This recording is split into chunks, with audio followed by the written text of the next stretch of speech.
Hi, I'm Becca. My two words are complacent and living. So, before knowing Christ, I used to feel like I was living a pretty comfortable life, and I really didn't want that to change. In high school, my primary goals were success and acceptance, and everything I did, all the work I put into grades and relationships, was in order to maintain this level of comfort that I had known and desired.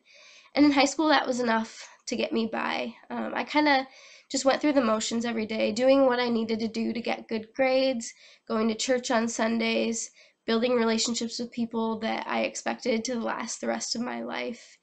And I didn't really think I needed anymore. I was complacent, and I didn't know that I wanted a different life than that. But then coming to college, it was a pretty big shock.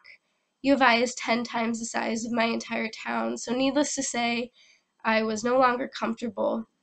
All of a sudden, my relationships from high school ended.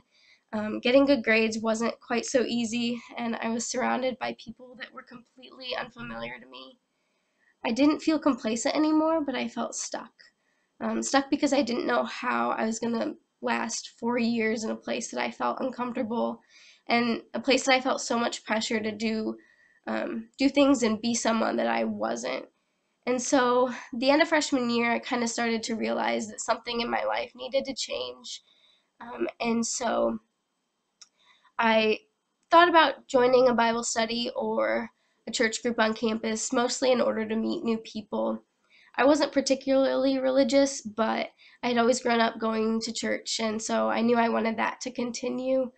After thinking about it over the summer, I decided to join crew my freshman year. And I just remember the first night I went feeling so accepted by the people there and not judged at all. And then I started going to Bible studies pretty regularly throughout the year and started to realize that God is not some far off idea like I used to think. He's actually real and he actually wants a relationship with me. And I began to experience his love in new and exciting ways through new relationships, a new, more joyful heart. And it was a really, really awesome experience. Um, I felt this new sense of security and comfort that I didn't even know was possible. But don't get me wrong, my life is not always perfect. God has come to show me that life on this earth is not always comfortable. It's not always what I expect it to be. But when I place my trust and when I depend on Him, I can find life and comfort through Him. And I'm so excited that I've gotten to experience that. So I'm Becca, and those are my two words.